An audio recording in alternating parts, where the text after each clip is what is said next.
Boa noite a todos. Que Jesus nos abençoe, dê paciência a vocês para me tolerar durante algum tempo aqui na frente. Eu falo demais. Em primeiro lugar, eu quero agradecer à casa a oportunidade de estar aqui para mais um pouco do trabalho em nome de Jesus e agradecer a oportunidade de abraçar amigos com quem nós viemos já convivendo há 4 ou 5 anos, em vezes que a gente vem aqui na região. Nosso tema de hoje, desafios existenciais. Eu costumo chamar também de paixões da alma. E eu trouxe como ponto de meditação as próprias palavras de Jesus, que nos fala através do Evangelho de Mateus, no capítulo 22, versículos 34 a 40, o seguinte: Amarás o Senhor teu Deus de todo o teu coração, de toda a tua alma, de todo o teu espírito. Este é o primeiro e o maior mandamento. E tens aqui o segundo, semelhante a este: amarás o teu próximo como a ti mesmo. Toda a lei e os profetas acham-se contidos nesses 2 mandamentos.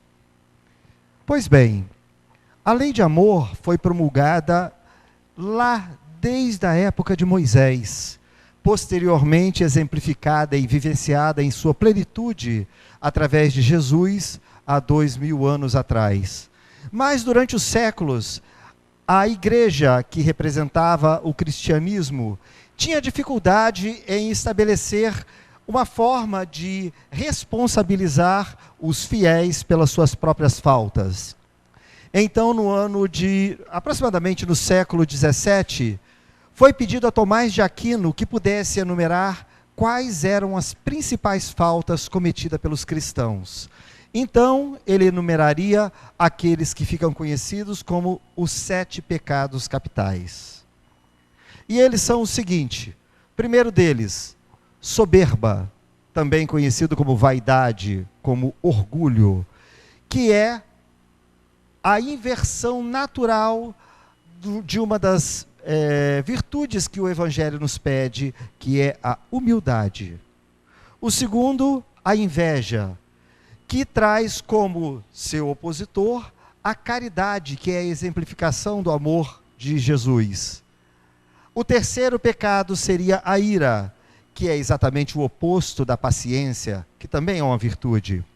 O quarto, a preguiça, que está em oposição à diligência, que é a disposição que nós temos para fazer alguma coisa. O quinto, a avareza, que vem em contraposição à generosidade. O sexto, a gula, que é o oposto da temperança. E por último, a luxúria, que vem em oposição à castidade. Pois bem, quando nós avaliamos esses pecados, trazendo então o entendimento de cada um deles qual é, por exemplo, o orgulho é nós termos a necessidade de nos posicionarmos, nos projetarmos acima do próximo. Somos mais do que o próximo. A inveja é eu desejar ter algo que o próximo tem. Eu quero para mim, não para ele. A ira, não aceitar o comportamento ou o pensamento do próximo que seja diferente do nosso. Nós queremos que ele pense ou haja da forma que nós queremos. Fora isso, nós nos irritamos. A preguiça é querer que o próximo trabalhe ao invés de nós.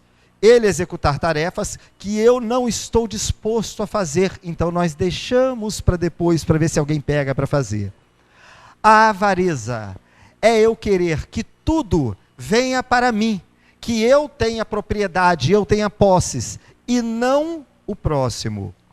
A gula é eu querer comer tudo na maior quantidade, na disponibilidade, em detrimento do próximo ter acesso ou não àquilo, caso acabe na minha vez.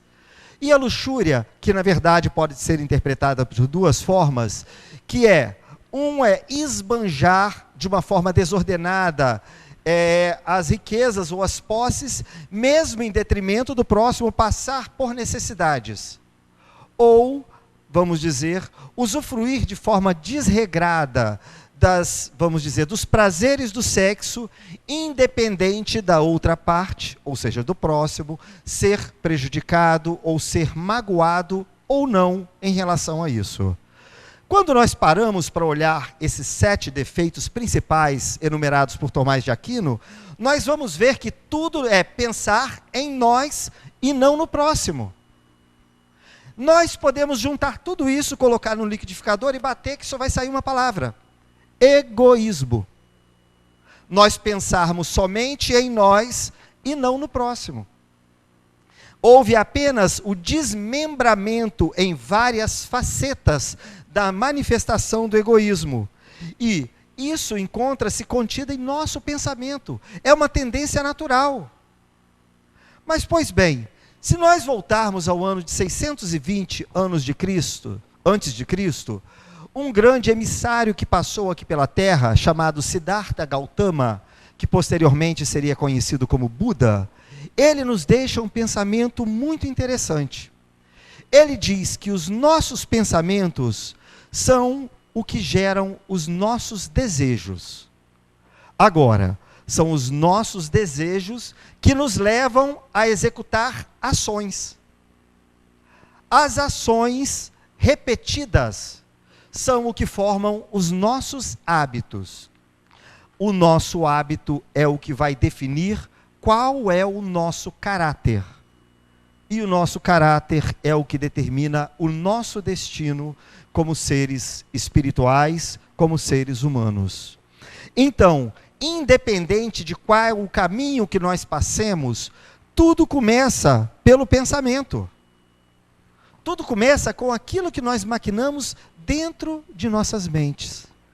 Agora, quando nós voltamos na descrição da formação do homem, que nos é informado pela doutrina espírita, ele nos diz, ou pela Bíblia, que o homem foi criado à imagem e à semelhança de Deus. Só que Deus, nós temos como referência a perfeição, o exemplo perfeito de todas as virtudes possíveis. E quando nós olhamos para o mundo ao nosso redor, ligamos a TV e ouvimos falar das notícias que nos cercam no dia a dia, nós não observamos nem de longe a perfeição vinda dos seres humanos. Aí nós perguntamos, por quê? É porque quando nós fomos criados à imagem e semelhança de Deus, puros, mas neutros. Por quê? O nosso conhecimento é a formação, é o acúmulo de experiências que nós obtemos durante as nossas vidas, durante as nossas vivências. É impossível se ter experiência sem se ter vivido. Então, a sabedoria é a soma dessas experiências. Deus, quando nos criou, éramos puros, transparentes, translúcidos, vamos dizer assim, neutros, mas não dispunhamos dessa experiência. A experiência é que formaria, posteriormente, a bagagem ou o cabedal de informações que nos levam a tomar decisões. Então, éramos neutros. Mas alguém imediatamente tende a perguntar, se nós éramos neutros, por que é que nós temos a tendência a agir dentro de todos os desequilíbrios que nós vemos pelo mundo afora e não dentro das virtudes? Por que é que nós desenvolvemos os defeitos e não as qualidades? Vamos dizer, se neutros, teríamos 50% de chance para o bem e 50% de chance para o mal. Mas a verdade é que a inexperiência nos impossibilita de lutar e sobreviver perante as intempéries da natureza, perante as dificuldades ou a luta pela sobrevivência. Para que nós tivéssemos a capacidade de sobreviver à agressividade da natureza, como assim? A natureza é agressiva? Tempestades, raios, furacões, terremotos e todas as dificuldades de climas, estações do ano e por aí vai. As outras feras que precisam se alimentar. Então nós temos que sobreviver a isso.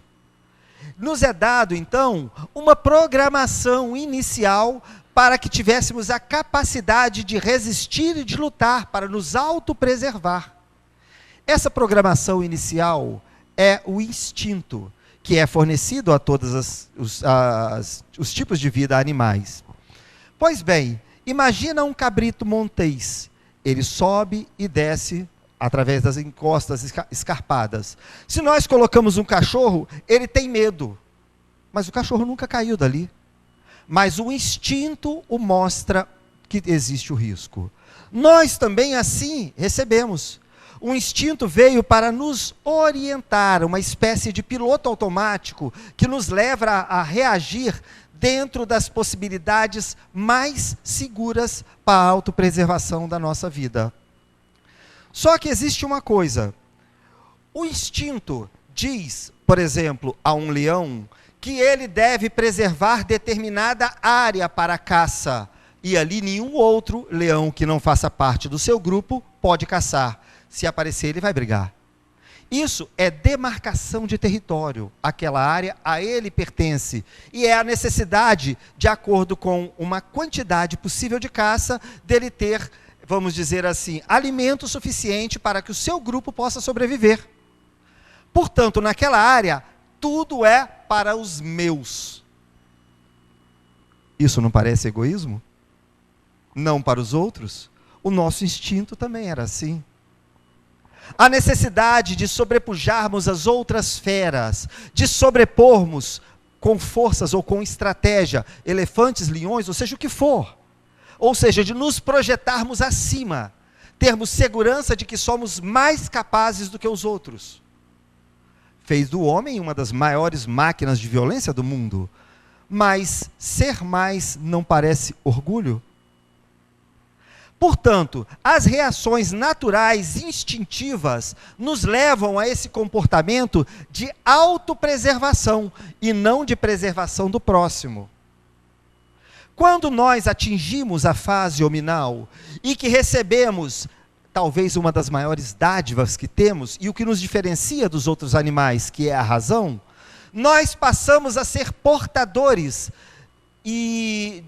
vamos dizer, da maior potência da violência que existe. Não somos os mais rápidos, não somos os mais fortes, nem tampouco os maiores.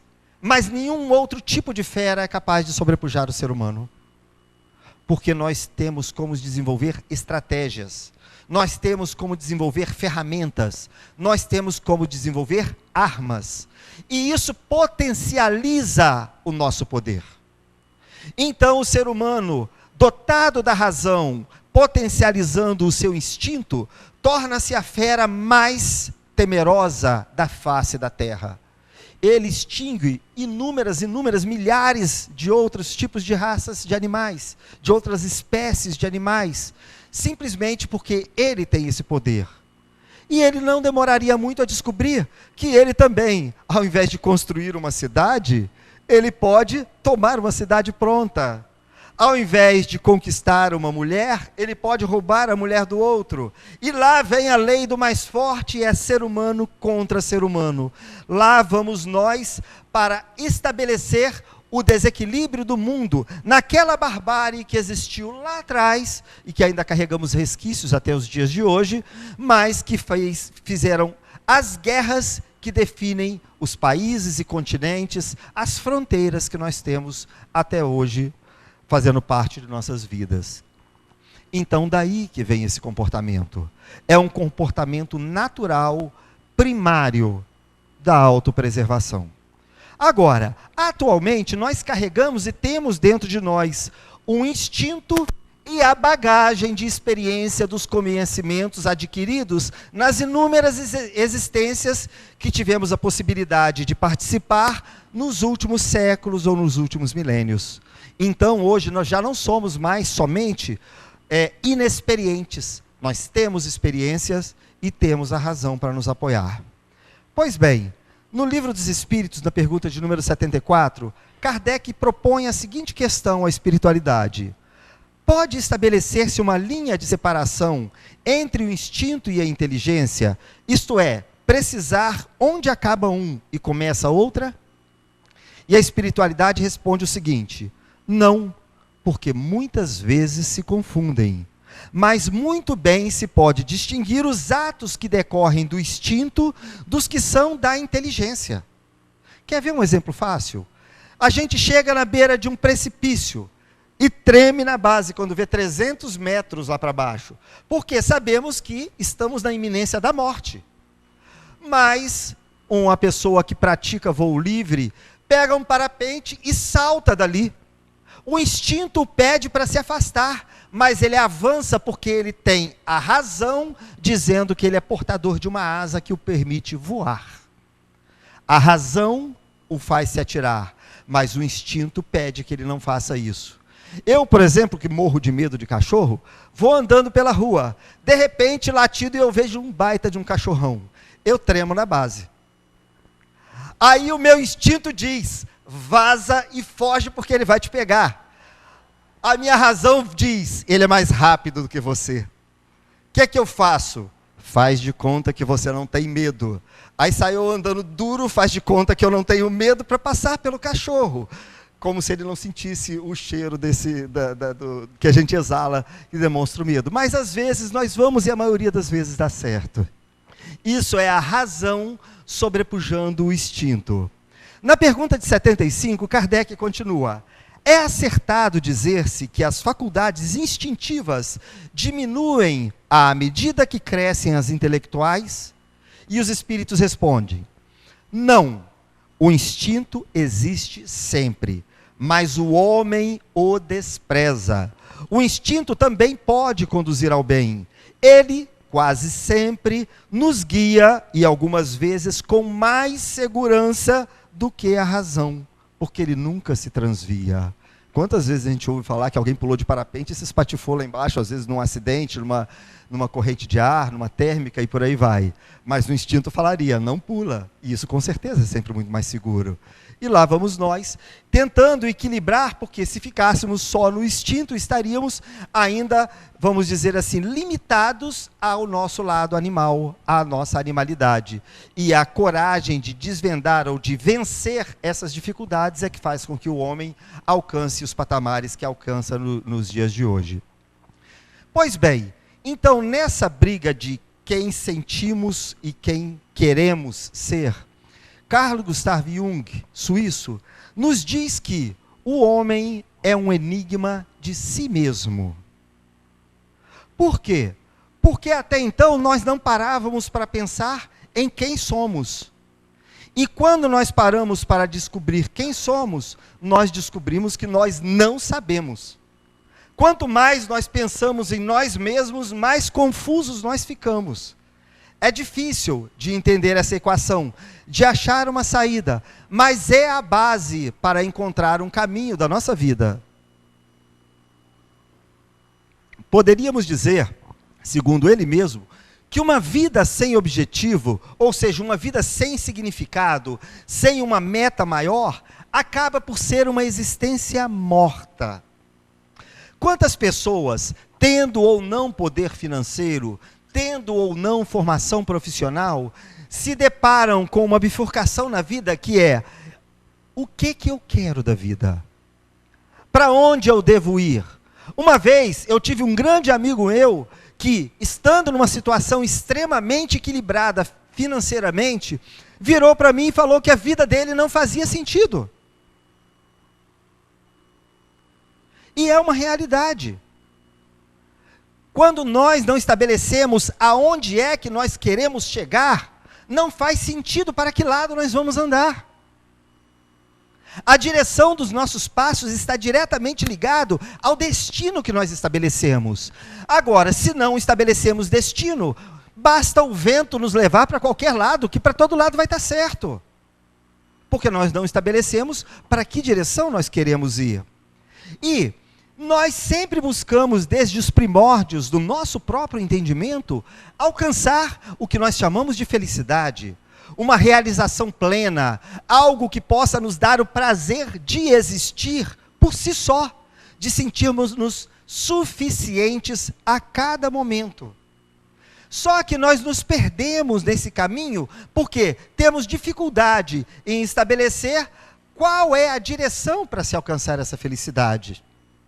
E nós acabamos por confundir felicidade com prazer. Geralmente a felicidade é algo mais complexo de alcançar. O prazer é algo de obtenção imediato. Se eu, por exemplo, que adoro pudim de leite condensado, como um pedaço de pudim, eu fico satisfeito, mas não quer dizer que eu esteja feliz. Durante aquele momento eu sinto prazer. Se eu tenho prazer, e a maioria tem, de obter alguma coisa mais como propriedade, uma TV nova, um carro novo, ou qualquer outra coisa que me interesse, quando eu compro, me dá prazer, mas não estabelece que eu seja feliz. Tantas pessoas acabam ficando totalmente viciadas no hábito de comprar, como uma forma de trazer prazer constante, e assim se sentem, vamos dizer assim, embriagados daquele prazer. Eu conheci pessoas que todos os sábados deveriam ir para a rua para comprar novos itens, porque sentiam-se bem assim. Era uma senhora, e ela tinha lá não sei quantas conchas de feijão, ela tinha tudo em duplicidade, e triplo, quádruplo, ela não tinha mais onde enfiar tanta coisa. E era a necessidade compulsiva de comprar. Isso a tornava feliz? Não. Mas enganava. Então, nós confundimos o que é sensação com o que é, na verdade, o sentimento da felicidade. E acabamos por enganar. Eu corro na rua, compro uma TV de 50 e tantas polegadas e chego em casa com um sorriso de um canto a outro. Ligo, dá vontade de escolher os melhores canais. Uma semana depois eu descubro que não muda o final da novela, que o resultado é o mesmo, e que o vilão continua matando determinados outros personagens, e que as notícias da política também não mudaram, e tampouco meu time de futebol vai ser campeão por causa da televisão nova. Então, eu passo a enxergar aquilo com a mesma forma que eu enxergava a outra pequenininha que eu tinha. A satisfação foi embora e aquilo se tornou um padrão, e eu ainda tenho 36 prestações para pagar. É mais ou menos assim. E lá vamos nós acumulando débitos, dívidas em busca da pseudo-felicidade. O problema é que nós, primeiro, tentamos achar que ser feliz era necessidade de ter. Quando isso não funcionou, quando nós tentamos buscar a ascensão social lá atrás, na época da Revolução Industrial, então a felicidade passou a vir pelo ser. Eu teria que me tornar um empresário, eu teria que me tornar doutor, eu teria que me tornar alguma coisa para ser feliz. Também não resolveu, porque não são feitos somente de patrões o mundo. O mundo é feito, na maioria, por empregados. Então nós criamos a felicidade do parecer. Você compra um troço em inúmeras prestações, parece que você tem, mas não tem porque você não acabou de pagar. E saímos a desfilar. Olha, fulano está de carro novo. Que bacana, sucesso na vida. Mal sabe que isso não tem dinheiro para o combustível. E é mais ou menos assim que a vida vai tocando. E lá vamos nós, quando isso cai por terra, que nós chegamos à conclusão que compramos, e isso não resolveu nada, vem o buraco. Daquele amigo que tinha a possibilidade de tudo, tinha uma mansão, e falou que a vida não tinha objetivo. Que se ele morresse naquele instante, daria no mesmo, porque não fazia sentido para ele viver. Isso é falta de objetivo. É qual o cachorro que corre atrás da roda do carro. Quando o carro para, ele não sai mastigando o pneu, porque tem gosto de borracha, não tem gosto de carne. Mas é correr atrás do vazio. E quando nós nos deparamos com que corremos atrás da coisa errada, vem o vazio existencial. E nós estamos, desde o século passado, mergulhando num mar de depressão. A depressão é o mal do século. A depressão, se nós pudéssemos pegar todos os depressivos do mundo, não adianta, porque a soma de todos os leitos em todos os hospitais não caberia sequer a metade. E grande parte dos depressivos não sabe que é depressivo. Eu estou mencionando somente em cima do número daqueles que foram diagnosticados. Então, nessa hora, nós paramos. Aonde é que nós temos que chegar? E aí eu volto para a pergunta de número 919 do Livro dos Espíritos. Quando Kardec questiona a espiritualidade, Qual o meio mais prático e eficaz que tem o homem de se melhorar nessa vida e de resistir à atração do mal? E a resposta é básica. Um sábio da antiguidade já vô-lo disse: conheça-te a ti mesmo. Mencionava aí os dizeres de Sócrates. Só que as pessoas às vezes fixam na pergunta e não param para ler as explicações que vêm posteriormente disso. E uma explicação fantástica é a dada por Santo Agostinho na continuação dessa pergunta. Quando ele diz como é que isso é possível fazer, ele estabelece como é que ele fazia quando em vida aqui na terra. Ele procurava enumerar ao final do dia, na hora de se deitar, todas as experiências que viveram desde o momento que se levantou. Eu me levantei, eu tomei café, eu escovei dente, eu fui, e vai enumerando. Não é tão difícil. No início parece que a gente vai se confundir, mas gradativamente os detalhes vão vindo à tona. Eu saí, quando eu estava a caminho do trabalho, eu passei por fulano, eu passei por ciclano, eu parei, eu fiz isso, eu fiz aquilo, e daí para frente toda a rotina de trabalho. No início talvez fujam alguns detalhes, mas à medida que nós vamos ganhando experiência, os detalhes vão aflorando naturalmente. E então ele parava e se perguntava: quando eu parei, passei por fulano e cumprimentei, eu fiz da forma adequada ou poderia ter sido feito melhor? Eu poderia ter sorrido. Então poderia fazer melhor. Na próxima eu tenho que fazer isso. E vai enumerando. Tal hora eu tive determinada dificuldade com um colega de trabalho e nós debatemos porque não tínhamos um ponto em comum. Qual está com a razão? E Santo Agostinho ainda coloca até a resposta para isso. Porque nós, quando encontramos um impasse, que nós discutimos com alguém, é porque nós acreditamos que estejamos certo. E o outro também acredita que esteja certo. Senão não teria impasse. Bastaria um concordar com o outro que está certo. Se temos uma dúvida, como deveríamos decidir se optamos pelo melhor caminho? Ele diz: inverta os papéis. Coloque-se no lugar dele e ele no lugar do seu e imagine qual seria a sua decisão. E quando nós fazemos isso, é impossível não chegarmos à conclusão de qual seria a decisão mais adequada. Agora, não é só perguntar o que é certo e o que é errado, porque isso aí é relativamente fácil. Agora, o principal é, à medida que nós vamos enumerando as nossas faltas, aquilo que nós erramos, nós começarmos a estabelecer um padrão, estabelecer um perfil. Todas as vezes que eu estouro com alguém, qual era a circunstância? Ah, era porque ele conseguiu mostrar que eu estava errado. Então o meu orgulho fala mais alto, eu não aceito errar. Não, é quando acontece tal outra coisa. Ou eu só discordo das pessoas que têm uma condição financeira melhor que eu. Pode ser a inveja. Ou porque uma pessoa que tem uma formação melhor do que eu, também pode ser a inveja. O importante é que nós consigamos traçar um perfil. Observe, eu descubro que eu brigo sempre numa mesma época com as pessoas, e qualquer pessoa que apareça, não é a pessoa que é o problema, mas digamos que seja todo final de mês. Será que não é quando meu salário acabou? Quando dói o bolso, todo o resto do organismo dói junto. Então nós nos tornamos, parte das vezes, seres intragáveis. Nós nos tornamos a antipatia em pessoa. Agora, uma vez diagnosticado, eu vou conhecendo quem sou eu.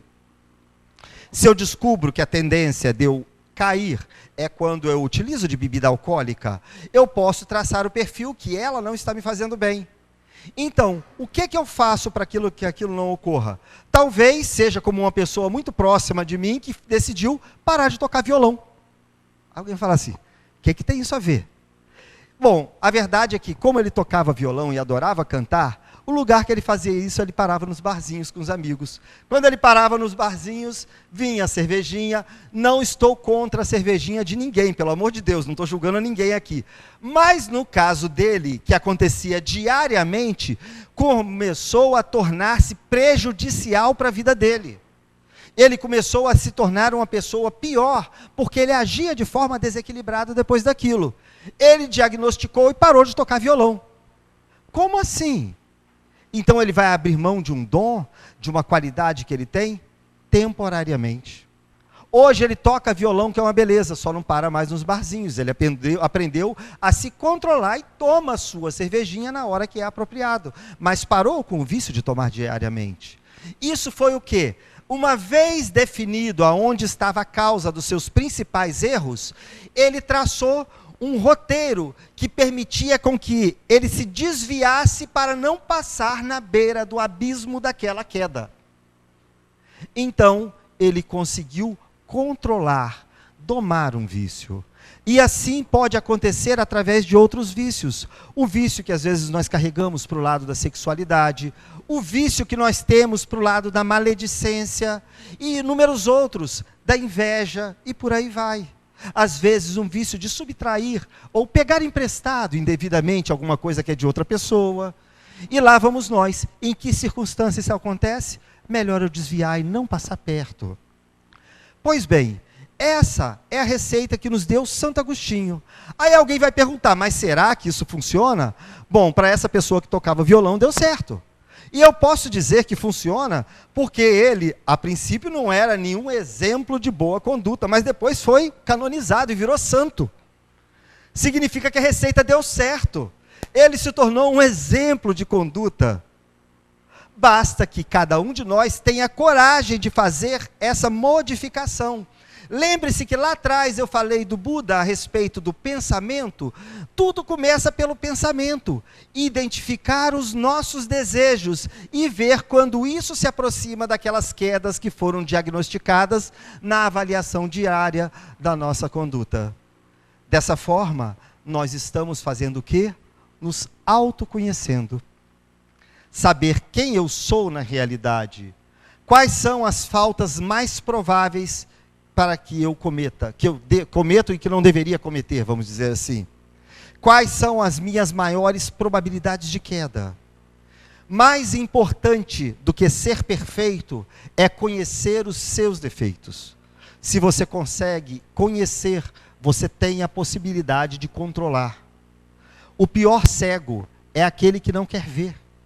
A partir do momento que nós não buscamos esse autoconhecimento, nós nos tornamos escravos dos nossos vícios, porque simplesmente deixamos que eles nos levem no dia a dia para conduzir para rumos que às vezes nós não sabemos nem qual é.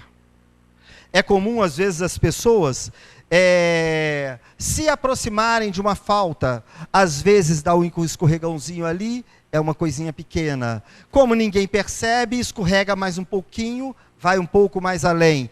E assim vai avançando até o momento que está cometendo um crime que não sabe. Na minha região aconteceu de um médico começar a se envolver com um paciente. E no final das contas, depois de meses de terapia, ele estava violentando o paciente. Ele foi preso. Mas quer dizer que ele fez isso intencionalmente desde o princípio? Não, é a permissão que nós vamos dando de cada vez dar um passinho além. É um pouquinho mais, ninguém viu. É um pouquinho mais, ninguém viu. De pouquinho em pouquinho mais, daqui a pouco eu estou lá embaixo. E isso acontece. Isso acontece na vida de muita gente e às vezes nós não tomamos conhecimento. Às vezes acontece na nossa vida e nós não temos coragem de falar. É aquele momento que a pessoa desvia alguns centavos do caixa. Depois descobre que pode desviar R$1 ou R$2 porque ninguém está vigiando. Depois descobre que 10 ou 20 reais também ninguém está percebendo. E quando descobre, ela está desviando milhares de reais.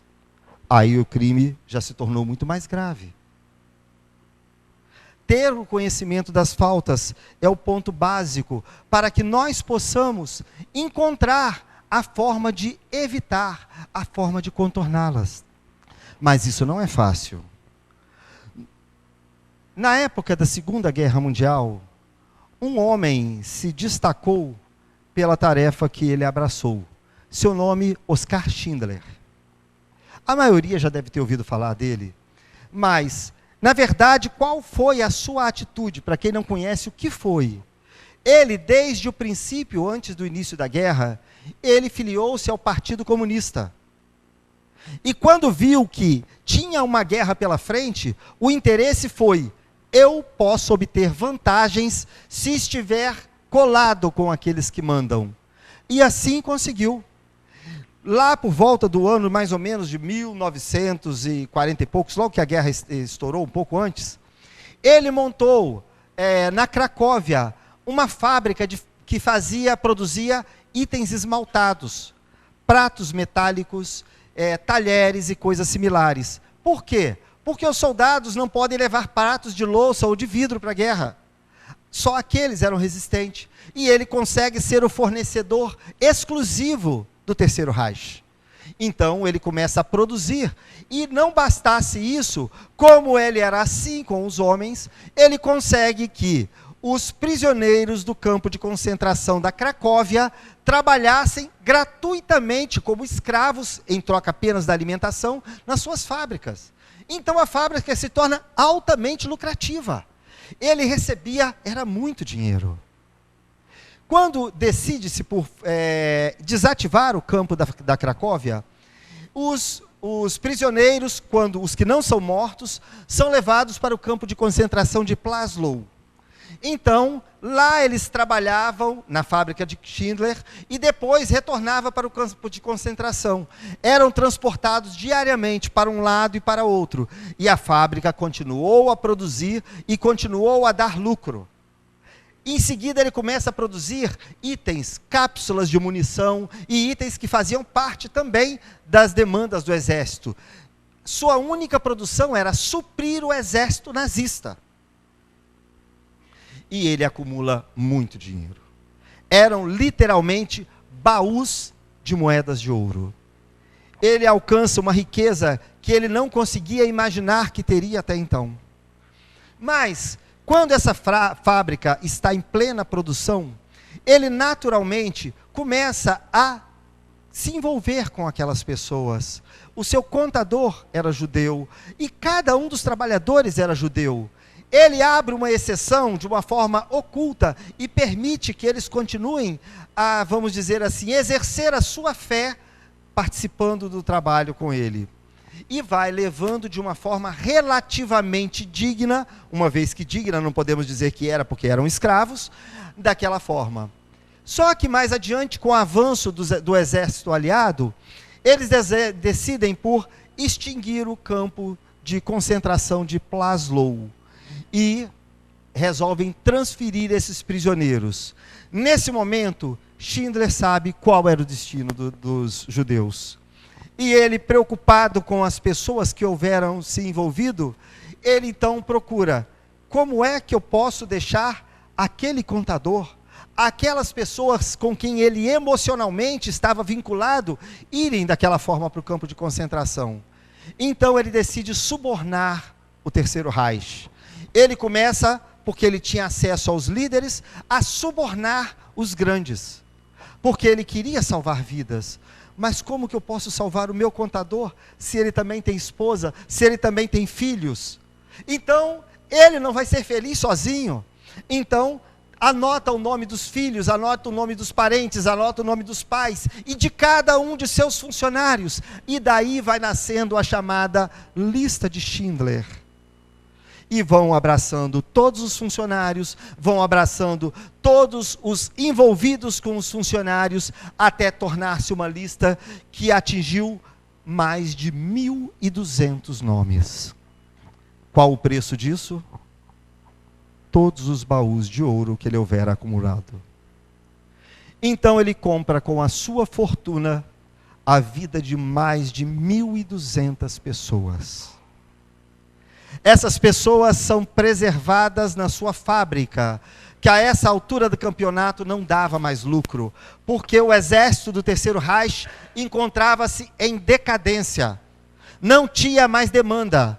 Então, eles pegavam a matéria-prima, produziam, e quando chegava no final, levavam para o início, mandava desmanchar para começar a produzir novamente. Porque se não tivesse trabalho, os judeus deveriam ser levados para o campo de concentração. A fábrica agora era um exemplo de não lucratividade.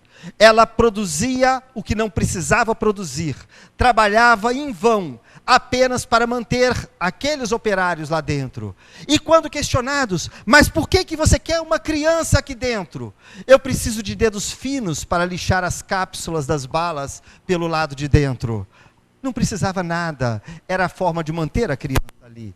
E lá se vai o exemplo de má administração, salvando aquelas vidas, até que o exército aliado consegue adentrar a Alemanha e chegar ao ponto que devia. Nesse instante, Schindler planeja uma fuga, afinal de contas, ele é alemão e é partidário do Partido Nazista alemão. Ele sabe que ele seria condenado por crime de guerra. Então, aqueles funcionários preparam uma carta de apresentação, atestando o que ele fizera e qual sua verdadeira posição. E procuram, tirando os dentes de ouro que eles tinham, entre eles, forjar um par de aliança para que ele pudesse casar com sua então esposa Emily Schindler. E na despedida, na calada da noite, para que ele pudesse fugir para o lado da Alemanha controlado pelos aliados, vem a despedida. E quando aqueles trabalhadores prestam aquela homenagem, ele chora. Todos estavam contentes com o feito, mas ele falava, quanta gente eu matei. Esse relógio salvaria mais 3 vidas. Esse carro que eu levo comigo, talvez salvasse mais 10. Quanta gente eu matei. E chorando, carregando uma culpa que não lhe cabia, ele foge para se entregar ao exército aliado. Aqueles trabalhadores testemunhariam ao seu favor. Ele, depois de preso, é absolvido.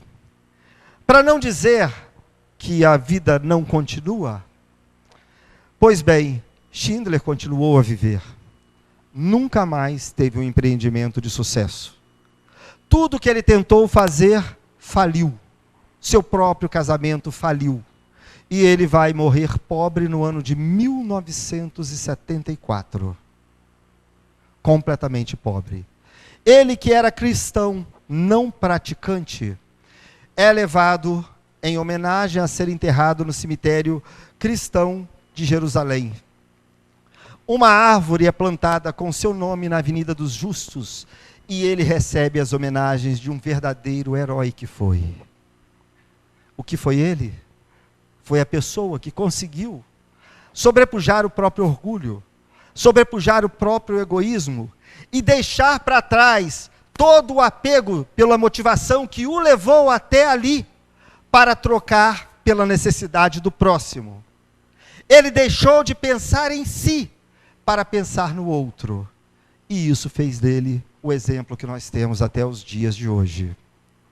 Aí nós podemos parar, mas não é tão simples, não é tão fácil. Realmente, nós precisamos da vida material, nós precisamos de salário, nós precisamos de trabalho, nós precisamos de hierarquia para que as coisas funcionem, nós precisamos do poder que precisa ser concentrado na mão de poucos para que possa se investir em determinadas áreas que a pequenos não são alcançáveis. Eu não tenho condições de desenvolver um remédio que possa curar determinado mal, mas uma grande empresa cujo capital foi concentrado na mão de poucos, tem o poder, ainda que com fins lucrativos, de desvendar os mistérios daquela doença e investir na produção daquele remédio que vai ser vendido. Ainda que tenha sido com fins lucrativos, ajudou e coopera para que o sofrimento possa ser amenizado na terra. Então, pelos dias de hoje, é necessário existir a desconcentração, ou a concentração de renda, ou desequilíbrio na distribuição de renda. Ainda não temos a capacidade de lidar com a igualdade de uma forma equilibrada. E dessa forma o mundo vai andando. Agora, como é que nós vamos lidar com a parte do trabalho que cabe a nós? Eu posso trabalhar, ganhar um salário mínimo, posso ganhar um salário de 5 mil, um salário de 10 mil, de 40 mil, não importa. Vai ser de acordo com as minhas aptidões, de acordo com as minhas possibilidades e minha capacidade profissional. O importante não é isso. Buscar pelo progresso, buscar pelo conforto, é o que motiva o mundo a andar, é o que motiva o progresso da humanidade. Mas a pergunta é, o que eu faço do quinhão que a mim pertence? Eu simplesmente esbanjo na luxúria para atender de uma forma desequilibrada apenas aos meus desejos? Ou eu me preocupo com o próximo? Eu negocio no mercado de uma forma a beneficiar a mim e aqueles meus clientes, ou eu procuro obter o máximo lucro em detrimento do que eu vou entregar ao meu cliente? Isso é avareza. Eu compreendo as pessoas que pensam diferente de mim, concordo ou pelo menos tolero que ela haja de uma forma diferente da que eu quero agir. Se eu não for capaz de fazer isso, eu estarei fazendo existir a ira dentro de mim. E de uma forma ou de outra, nós vamos ver todas as facetas do egoísmo se manifestarem na nossa conduta. Se voltarmos então ao princípio do dia e reavaliarmos o nosso dia, nós teremos condições de definir aonde erramos. Importante não é o quanto ganhamos, importante é como ganhamos. Importante não é exatamente qual o objetivo material que atingimos, mas de que forma nós fazemos para atingir e o quanto nós nos preocupamos ou não com o próximo. Quase sempre os nossos vazios se deparam e param nas dificuldades que nós enfrentamos para alcançar os nossos sonhos. Isso porque nós estabelecemos sonhos materiais. Isso porque nós estabelecemos que dependemos do carro, da TV, do apartamento ou do sítio para sermos uma pessoa completa. E quando nós atingirmos, nós vamos descobrir que aquilo não mudou em nada a nossa vida. Deu um pouco mais de prazer. Nós apenas buscamos a coisa errada. Qual o cachorro que corre atrás da roda do carro? Se nós queremos estabelecer metas seguras, talvez nós devêssemos buscar não as diretrizes que o mundo nos oferece no dia a dia, mas as diretrizes que já nos foram dadas há 2000 anos atrás, que são diretrizes não para a satisfação momentânea, mas para a obtenção da verdadeira felicidade. Essas diretrizes são as que, apesar de não trazer um prazer instantâneo, podem nos levar ao prazer duradouro. Pode nos levar a uma condição que nós não conseguimos alcançar com qualquer tipo de bem que possamos obter. E nessa hora nós temos que recordar as palavras do próprio Cristo, quando nos disse: observai os pássaros nos céus, eles não semeiam, não ceifam, nada guardam e celeiram, mas vosso Pai Celestial os alimenta. Não sois muito mais do que eles? E qual de vós pode, com todos os teus esforços, aumentar sequer um côvado de vossa estatura? Por que também vos inquieteis pelo que vestir? Observai os lírios no campo, eles não tecem, não fiam, e eu vos declaro que nem Salomão em toda a sua glória jamais se vestiu como um deles. Ora, se Deus tem o cuidado de vestir a erva do campo, que posteriormente vai ser lançada ao fogo, dessa forma, quanto mais cuidado haverá de ter e de vestir a vós mesmos. Não vos inquieteis, então, dizendo: o que comeremos, o que vestiremos ou o que beberemos, como fazem os pagãos ou as pessoas de má vida, porque vosso Pai Celestial conhece as vossas necessidades muito antes de pedirdes. Nós, quando observamos o livro Lindos Casos de Chico Xavier, vamos ver que ele se dedicou na integralidade à prática do amor do Cristo em sua vida. E que em diversos momentos ele passou por dificuldades que pareciam não ter solução. Uma vez ele não tinha dinheiro para pagar a conta de energia. Desolado, que tinha suas contas em dia, ainda em Pedro Leopoldo, ele senta na escada, sem saber o que fazer. E nesse instante passa um moço e diz: aqui é a casa de fulano de tal. Mencionava a casa então de seu pai. Ele sempre fazia bainhas de faca para mim, e eu fiquei devendo um valor a ele, e desembolsa exatamente o valor da conta de energia. Quando nós colocamos como nossa meta fazer o bem ao próximo e estabelecer que nossa conduta reta é primordial em nossa vida, as coisas acontecem de uma forma que nós não conseguimos explicar dentro da visão materialista, mas que fazem com que a veste dos lírios, ou o alimento dos pássaros, chegue até nós para nos suprir diante das nossas necessidades. Chegue diante de nós para nos oferecer aquilo que nós precisamos. Os caminhos se abrem, nós somos inspirados a tomar decisões corretas, mas de uma forma ou de outra, não caminhamos para o abismo.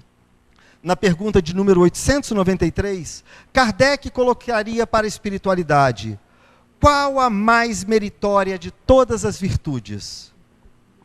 E os espíritos respondem: toda virtude tem seu mérito próprio, porque todas indicam o progresso na senda do bem. Há virtudes sempre que há resistência voluntária ao arrastamento aos maus pendores.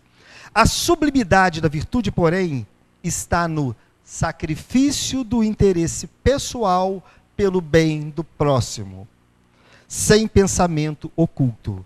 A mais meritória é que se assenta na mais desinteressada caridade.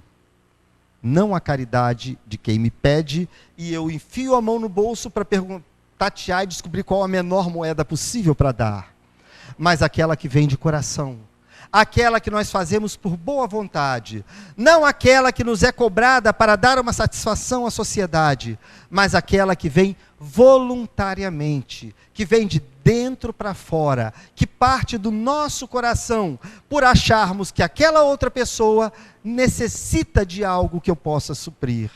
Nem sempre vai ser dinheiro, às vezes vai ser ajuda para entender os exercícios de matemática. Às vezes vai ser ajuda para compreender uma tarefa que deve ser executada no trabalho. Às vezes vai ser um ombro para chorar, ou um ouvido simplesmente para ouvir as dores pelo qual ela passa, o quanto nós gostamos de falar e o quão pouco nós gostamos de ouvir. A verdadeira caridade é aquela que nós fazemos não pensando no quanto está sendo um estorvo para mim, mas no quanto nós podemos servir. E aí nós somos obrigados a voltar ao nosso ponto de meditação lá atrás, quando perguntaram: mestre, qual o mandamento maior da lei? E ele responde: amarás o Senhor teu Deus de todo o teu coração, de toda a tua alma, de todo o teu espírito.